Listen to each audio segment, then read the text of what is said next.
Hello everyone, welcome to a one-shot video. It's Terraria. Why? Because I haven't been putting out many videos of late, and you may be saying, no shit. Well, in my defense, I was in a foreign country last year for pretty much most of the thing, and part of this one, and I didn't have access to a PC, and I couldn't afford to bring mine with me, or buy one while I was there. So, yay! No videos, but hopefully we'll rectify that. And while I try and get back with things, I'm just going to do a few quick videos, and today we're doing Terraria. For the simple fact that I'm abandoning the wonderful world of McGuff for a new one, because an update came out. And I missed the 1.3 update because I had this one going already, this world, which I had been working on, and so I missed that one. And now the 1.31 is out, and so it's time to say goodbye to this world, the world of McGuff, and say hello to the world of Super McGuff. And as such, I'm going to upload this one on the internet and basically give you access to it. If you want it, you can come and explore it. It's an old world, so it's not that impressive, but let's take the tour.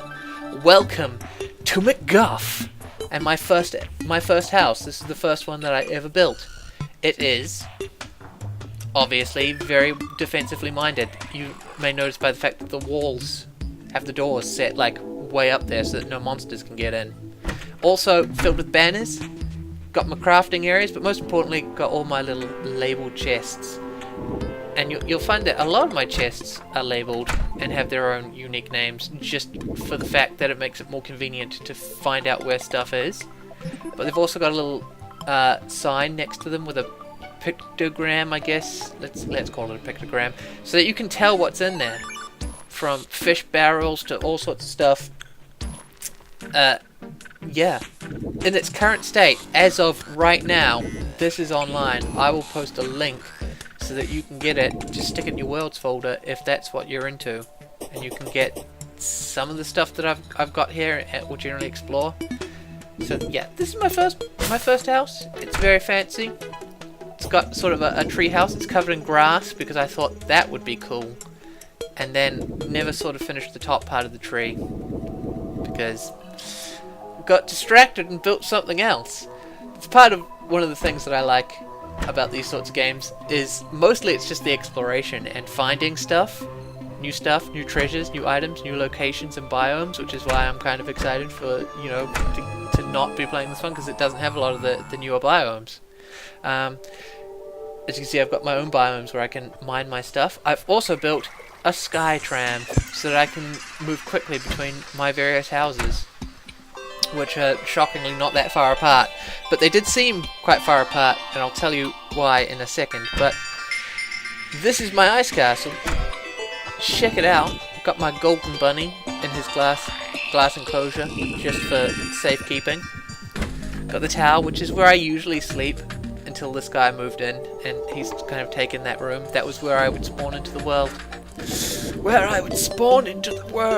There's various switches on the walls and stuff. They basically just close the trapdoors so that I don't have to. I'm lazy, what can I say? So this is the ice castle. Again, it's got the banners everywhere. Whenever I get a new banner, mostly goes in the tree house. Then if I get a second copy of that banner, it comes and it goes in the castle, because it looks stylish. And obviously the castle is fairly well defended in the fact that it's got a moat which stops enemies from being able to come in through the doors. And yeah, it's also got various little rooms and stuff which look nice. It's got a safe where I'm not sure what I keep in there. I can't remember. Looks like potions and junk, cosmetics. And it's got where all my extra banners go, because eventually you kill so many things that you don't need them. And I've got switches which turn off the lights, and I think the other ones turn off the bubble machines. Yeah. So that's pretty cool. Another crafting sort of workshop underneath. And then there's, of course, the tower over the other side. But what I'm most proud of is down here, in sort of like this dungeony bottom bit, this is a honey block manufacturing section on the side there. And of course a tunnel which connects to the far side, which is where my main house is. And that's why I thought this was a lot further away, because I dug a tunnel connecting these two places. I'm like, man, I've been digging forever. I must be ages away. I will totally build a house here. And that's why they're so close together. So I thought they were further apart. But here we've got a machine which exploits the way that the fluid physics work to basically generate an infinite number of honey blocks. And you could build one of these for lava in order to get obsidian. You just replace the honey with lava, obviously. You just need a couple of pumps and whatnot. And as you can see, you can just make yourself honey blocks. Just manufacture an infinite number of them if you happen to feel like it. I don't really need any, so I'm going to turn that off. I use the honey blocks mainly to make abominations so that I can summon the hive queen and fight her for items. Which, again, I don't need. So, like I said, there's sort of this connecting tunnel. And then, got a goddamn subway! Yeah!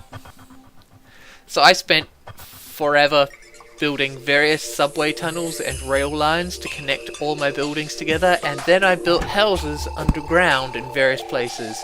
As you can see, this subway does actually continue to go down to another base, which is even further down in the tunnels. It also connects to this one, which I never actually finished decorating, but, you know, oh well. You can go here, and then you can go even further out into the wilderness via subterranean tunnels. It's super fun. I play as a medium core character, which means that if I die, all my items fall on the ground and I have to recover them, which can be really, really annoying if you're down in some deep tunnels and you have no way of getting down there really fast. So wherever I go, I sort of got these connected sections with beds in them so that I can respawn in an area if I happen to be working in that area. And generally they'll have a chest or some drawers, or you may have noticed, of course, there's the wall-mounted weaponry. That is so that I've always got a weapon so that I can help recover my gear. There's nothing worse than losing it because it happened to fall somewhere where you couldn't get at it, and that's a real pain in the butt. Because I've had several cases where I died down in the underworld, and then you have a hell of a time getting it back. Pun fully intended, if not apologized for. But yeah, everything is connected, both underground and on the surface. As you can see, there's just a little basic house here. Again, it's so that if I was out somewhere, I've got somewhere I can stay. And it's got a switch which launches fireworks. So if you had multiplayer people around, you could watch a fireworks display while one of you stays in the house. It's kind of awesome. It's not really the best looking building, but yeah, I don't know why I'm bothering to improve it, to be honest. It's just, this is bothering me. I'm sorry. I'm like that. I would like it to look beautiful. But, like I said, I've abandoned this world, so I'm not really working on these buildings. And you're not going to see any of these differences because I've already uploaded the file. You can get McGuff for your own special pleasures already. Like I said, there's a link, hopefully in the description, which will take you there. Back there you saw a gravestone, some steps. That's because there is a sky island up there, and that's where I learned an important lesson. That gravity potions, you know, you build a platform of pink slime bricks on the ground so that you can bounce and not die when you come back down after using a gravity potion. If there is a sky island and you're looking for it, you hit it and it kills you because it counts as falling upwards. It doesn't matter that you're falling upwards. It will still crush you when you land there. So that was a fun lesson. So here we go. Train line runs all the way out to the dungeon where it kind of ends. Again, a minor crafting station and a bed, just so you got somewhere to stay if you're doing some dungeoneering, which I haven't been doing because this world is ready to go for Wall of Flesh. Like, the battle platform is built and all that, I just haven't gotten around to it. Here is another station. This one was built before the dungeon one, so it used to be the end one, and that is why it is like such a short distance away. But it's also there because there is a mine which runs like pretty deep straight down into the desert. And as you can see, everything is supposed to look pretty because I've wasted a whole lot of rope, making that look like a rope ladder instead of just a straight line. Yep, good stuff. I actually like that station. I think it looks pretty cool. And if we keep coming this way, we've got meteorite. Don't need that. Already have one. Oh, get out here, you. But if we keep going, we should reach the beach. I'm pretty sure it's fairly close by. I stopped building the rail line out here mostly because it blocks trees from growing if you don't build it high enough in the air. And there's sort of a wood shortage in areas that are not my personally planted and maintained forests of this is where I get wood from. Which is a pain because it meant running backwards and forwards to get enough wood to build this. It's my beach house where I go fishing from. And down here we've got caves that almost kill you when you fall down because you forgot about that. And then all of this is flooded because I decided that I was going to drain the ocean, and that didn't go excessively well, although it did drain some of it, and it's very well managed, as you can see by the fact that I've built little bubbles to keep all my wonderful torches lit while they're underwater. And yeah, I flooded this entire section with the initial thought of, you know, if you have to fight the wall of flesh, why build platforms when you could just flood that entire section like a genius? But I never actually got around to it. So it is flooded to quite a decent size. Come back to my house. Let's get some heals going on. Wait, bugger. Let's do this properly this time. Hurrah! And I've still got so much to show you yet. So like I said, I had a tunnel underneath my house because I was sick of walking places and getting attacked by zombies. So I was just like, you know, I'm going to just dig a tunnel which leads everywhere, and it's perfectly safe because it's got a proper backing wall, knocked out the dirt, put in actual walls, so no monsters can spawn into this tunnel. It is all good, I think, except in one section where I knocked it out the floor in order to put in a drain. And up here, I've got another biome. Like I said, I've got a jungle biome, a snow biome, the normal biome. I built this mushroom biome up above the surface so that I would have quick access to mushrooms should I need them. I've done that with all... Oh, it's Pinky. You never say no to Pinky. You might as well grab those. What do I need? Don't need you, wood. Yeah. Pinky's super useful for getting those pink blocks that you can just bounce. You don't have to worry about falling down holes. So this all used to be corruption. And I built a tower in the middle of it, because when you're constantly beset by monsters, why not build a giant tower that looks nice out of ebon stone and gold? Which was a pain in the ass to get because there is no gold in this world, it's all platinum. So I had to go to my friend's world and dig up gold so that I could make a fancy tower. And then only to discover that no one can live here because it's corrupted. It's in the corruption. And so I had to purify the corruption to make my house look nice.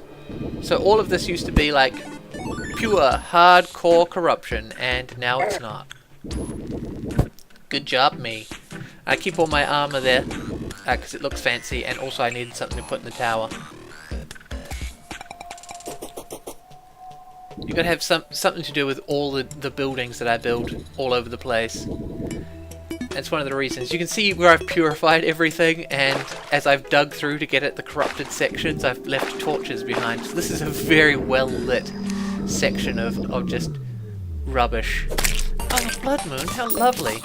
Let's go underground and just avoid it. So down here, I'm pretty sure to the right, just past the corruption, is the jungle. As you can see, I've got the pink slime blocks everywhere, so that if you fell down one of these holes, you don't die and then lose all your items and have to come into the corruption with no gear to try and recover them. Like I said, medium core considerations, medium core problems. Everything's all nicely sealed up. I'm pretty sure that there are no shadow orbs in this section. There's more corruption outright, but yeah, half the map is now cleansed of corruption, and I'm very proud of that. One side is all good. This section of corruption is like fairly small. The surface layer at least is completely purged, and it's just this little bit down the bottom here, which is still corrupt. It takes a long time to get rid of corruption, but I basically wanted to get it so that when I killed the wall of flesh, it wouldn't spread. But now I'm not playing in this world anymore, so it doesn't matter. Yay! The things we spent time on. So yes, this is the wonderful world of McGuff, and I'm pretty sure that's probably about it. There's like a few other things I should probably show you. I'll show you my fancy sky island. Yeah, that's right. I couldn't find any sky islands when I was looking for one, so I was like, you know what, screw it. I'll build my own. And I did. And I'm gonna show it to you. You can just get through this door. It's not in the most convenient of places. It's kind of fiddly to get into. There we go. Nice and safe. Yeah. Built that basically so that I could have an easy way out of the corruption if I needed to when I kept falling down there when it was still actually a problem. It's the clever way of doing things, people. So this is another underground railway station. As you can see, it's got like weapons on the walls. Like I said, I keep weapons on the walls for my stations so that when I die, I can take one of those weapons and use it to get all my good stuff back. Vara important. It's normally even much prettier because the water is blue and not red. But here is the area that I hollowed out. It was going to become a station.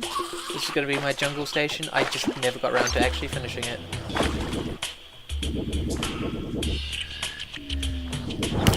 Basically, it would have been a safe zone for forays into the jungle biome. Which, yeah, I'm more than powerful enough to handle at this point, but, you know, you can dream. It's going to be an all-living wood and pretty and stuff. It would have been glorious. Now I have to build it in a completely different world. But I don't regret. There's a elevator. Did I mention this earlier? Probably. There's a elevator in the jungle. If you're going to build a elevator, why not build it in the jungle?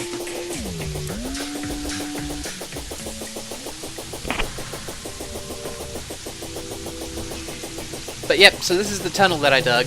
It took a long time, which was fun. And it also makes you totally sort of go, oh wow, I must have gone a really, really long way. When you haven't, at all. It's kind of stink. And you build your ice castle far too close to your normal base, which is sad, because it would have been cooler if it was further away. That epic frontier, and you could have a journey and be like, wow, we finally made it to the Ice Palace. Oh well, stuff happens.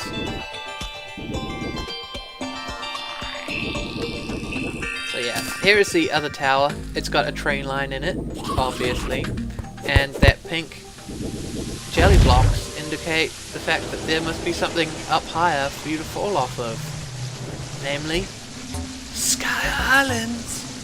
Oh yeah! So this is an entirely artificial Sky Island, which I got around to building, because I was disappointed by the fact that I couldn't find any.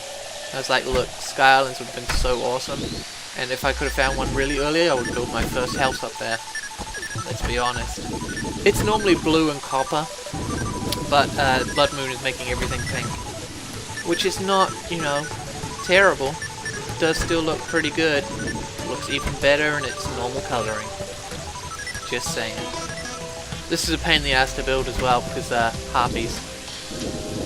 So it was built piecemeal, bit by bit, slowly. building a new roof on top, and then building walls outwards, and then removing the roof section by section, and then replacing it so that you don't get immediately swarmed by harpies. And directly above it, as I completed the tower, natural Sky Island. So it's just like, hey, couldn't find a Sky Island? It was above you the whole time. Directly above your artificial Sky Island. Real Sky Island. And so I just used that to steal clouds so that I could put them around my Sky Island to make it totally legit. And also build that little cloud with a waterfall on it so that it would have a waterfall on my island. Because that's cool. You might have noticed my ice castle also has a waterfall. What can I say? I like to pump water around so that I can make waterfalls. They're neat. Other places that have waterfalls? That train station underneath the in the mines, it had waterfalls going around it as well. Because again, waterfalls are cool. I should totally exploit that water physics. But yeah, this is McGuff. And it could be all yours. Feel free to explore or loot it, or ultimately take inspiration from it by stealing the blocks and then rebuilding it in your own world. Or don't. You know, it's there. Everyone can have a copy. Click that link. Visit McGuff. Or do by the McGuff Advisory Board for Tourism. Or something. Tourism boards have advisory panels? I don't know. I'm a scientist, not a doctor. God, that was that's a terrible joke. I'm going to leave now because it will only get worse from here. So, until next time, hopefully we'll have more videos sooner. Bye!